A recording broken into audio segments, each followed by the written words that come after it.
What's up, everyone? It's your boy Scott. Welcome to the Scott Report. Today I'm bringing you an anime review of Recreators Episode 4. And guys, I don't know.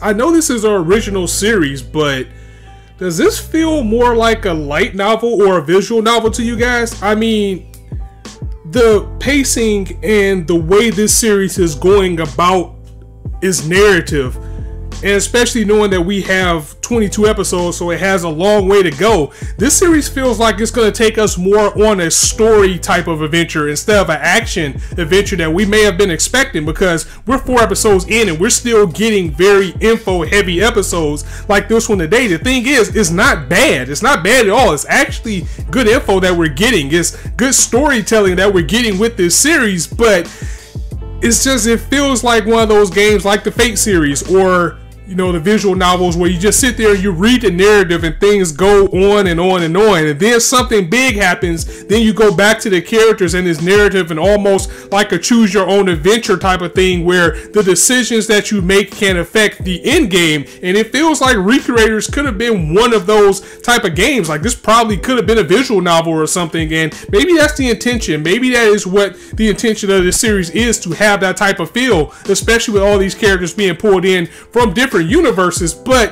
with this episode today, you know, we got to know some more of the characters, because there's still about 1 or 2 characters from the opening that we have not met fully yet.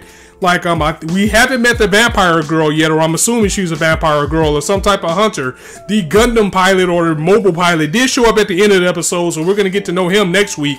And we saw the cop in this episode, and we found out that the knight that's basically Saber, her name is Alisteria February, and we get a time to go back and see what her intentions was with picking up the girl. I'm sorry, I still don't know her name. Basically the Sailor Moon magical type girl in their side of the field with the military princess, as we find out from Mitoria, the big picture of this world, because her creator has died. Her creator died in a car accident or a motorcycle accident. He's only like 30, so any theories that would have went on as far as what would happen to the actual characters from the game or the anime or whatever they are, what would happen if the creator died? Of course, they're still going to be around, but maybe this was done as an experiment, because for him to just die out of nowhere, even though if he was kind of reckless, it just feels like maybe this was some type of experiment to see how this would affect the flow of the world, or maybe it's just me overthinking things. But for this creator to just die out of nowhere, it just seems kind of strange. And also something that we haven't got back to, unless I completely missed it, I don't think it's been addressed about the girl that killed herself in the first episode. Like, if she was a creator, how is that affecting things overall? And I think we're finally starting to find out about that here, as Alice. I'm just going to call her Alice for short, just like they did in this episode, because her real name was a little bit too tongue twisting. Alice found out that doing the revision, it changed her as a character, but it didn't change anything in her world. And that's what the military princess is doing. She's gathering these characters and trying to get them to do things to intentionally break this world, so this world can be reset. That was the biggest point of the episode, is Mitoria breaks down everything that we need to know as far as the main narrative of the series. And she kind of had a conflict. She wanted to know where her creator stood as far as life. Like, if he didn't care about his world that he lived in, how could he care about my world that I lived in his game? So when her creator passed, she went and played the entire game that she was based in all night. She went through the game like all night. That's amazing. But anyway, she was very pleased with how the game was done. She was pleased with how the game ended, and with that, it gave her more of a peace of mind about her creator and how he felt about her and all of the creations. And for that, she wants to save the world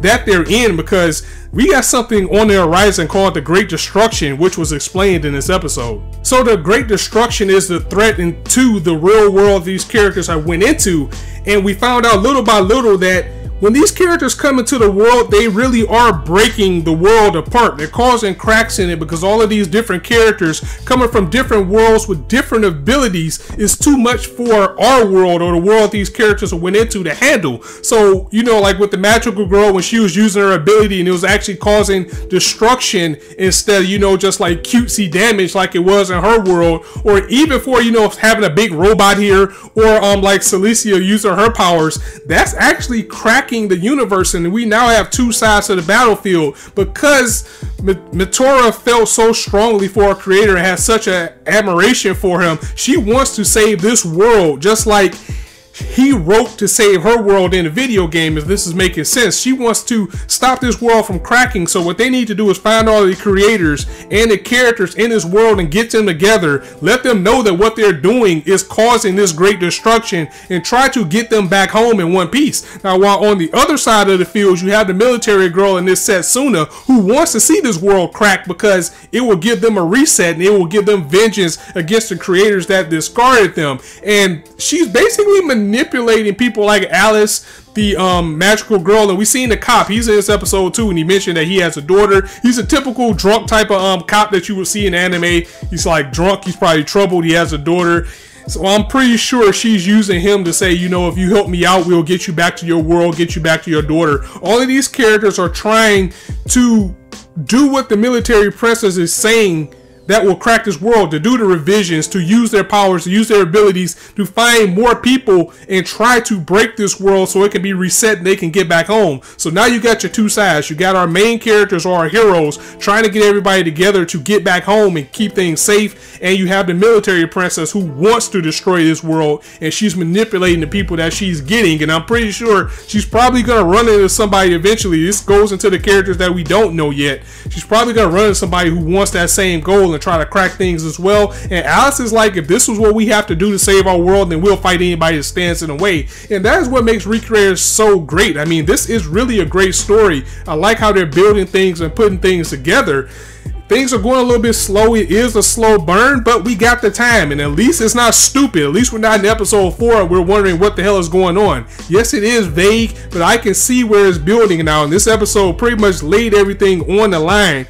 Now we just gotta see it unfold. So overall, with this episode and Recreators as a series, I'm still very intrigued to keep going with it. I know it already passed the 3-episode test, but it's keeping my interest enough. It's dangling just enough in front of you of a carrot to actually want to grasp the next episode and see if we can find out more and unwrap the prize of what's going on in this world now that we know what's in stake.